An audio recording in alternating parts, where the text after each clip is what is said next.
Now to what's left of the Dallas Cowboys. You can call me crazy. You can laugh at me. You can scoff at me. You can ridicule me. You can dismiss me as a classically, typically delusional Dallas Cowboy fan. I still believe in this football team, and I believe this team is going to wind up 10-6 and 1, obviously now, 10-6 and 1, and go to the NFL playoffs. That's what I believe the fate of this team will be, because I believe we are about to go to New York and beat the Jets and Justin Fields, whom we did beat when he was the quarterback of the Pittsburgh Steelers last year, this week on Sunday night at Pittsburgh. We beat Justin Fields and did a number on him. He had 130 yards passing and had a terrible 32 QBR. We did a pretty good number on him. He's going to run for some yards because he's the best running quarterback out there. He's better than Lamar to me, because when he gets unwound, oh God, he looks like Eric Dickerson to me. He can do that, but we contained him, basically controlled him. We'll beat the Jets. Then we go to Carolina. We can beat Carolina. They're dangerous at home. They routed Atlanta and Michael Penix Jr. at home. It's 30-0. But we can beat Carolina, and we'll beat Carolina. Then we come home and play Washington. We beat Jaden Daniels and company at Washington without Dak last year. We beat them. I say we'll beat them again this year. We always beat them once. We can beat them at home. It's a arch rivalry, historical rivalry. We'll beat Washington. That would be 3 in a row, and we'd be right back in that Cowboy saddle again. We have some hard games, such as the next one at Denver, that I don't think we can win. But we have a lot of games. There's back-to-back Monday nighters with a bye in between. I believe we can beat Arizona at home. I believe we can win at Las Vegas on Monday night.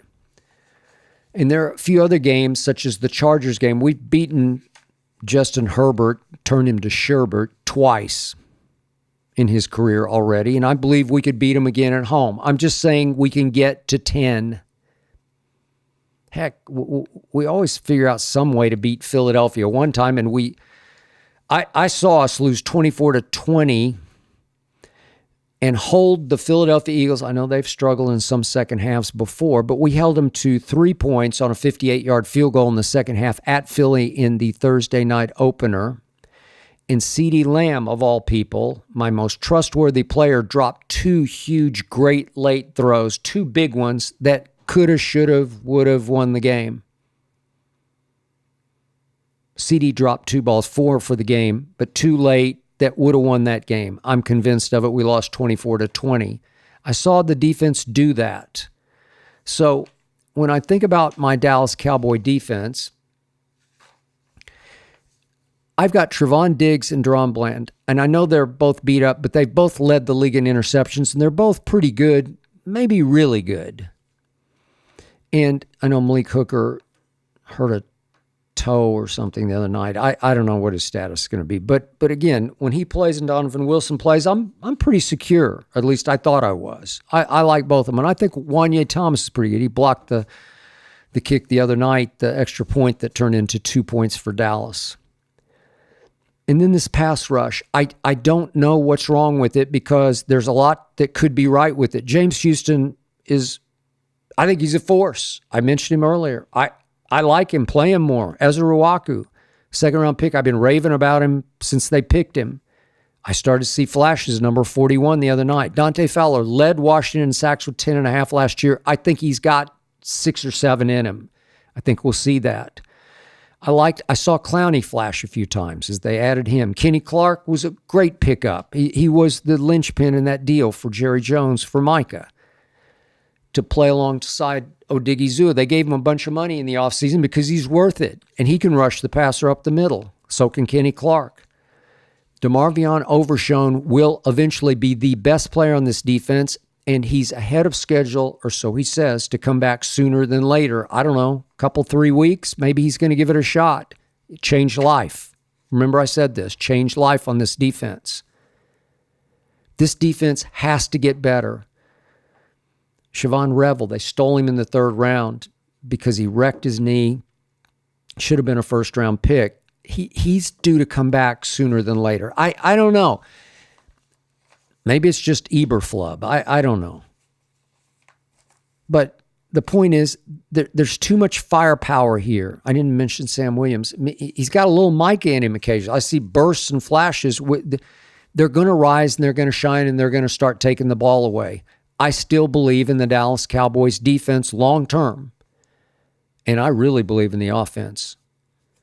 Dak, MVP candidate. I know they're 1-2-1, but he's playing at an MVP level. Brandon Aubrey is the greatest kicker in the history of football. He's going to win us a couple more. He already won one game against the Giants. He'll win us 2 or 3 more.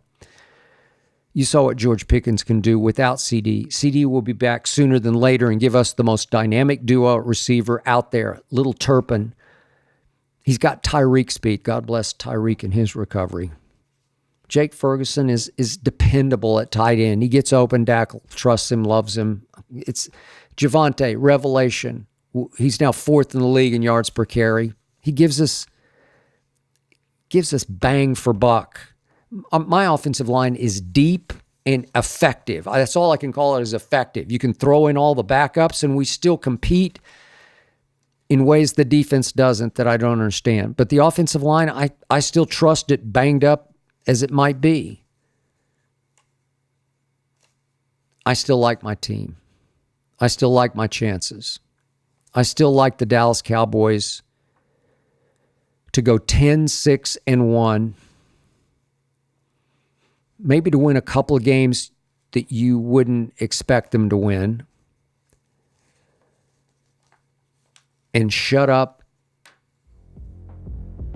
a lot of the Micah lovers out there in ways that I hope we shut them up on Sunday night.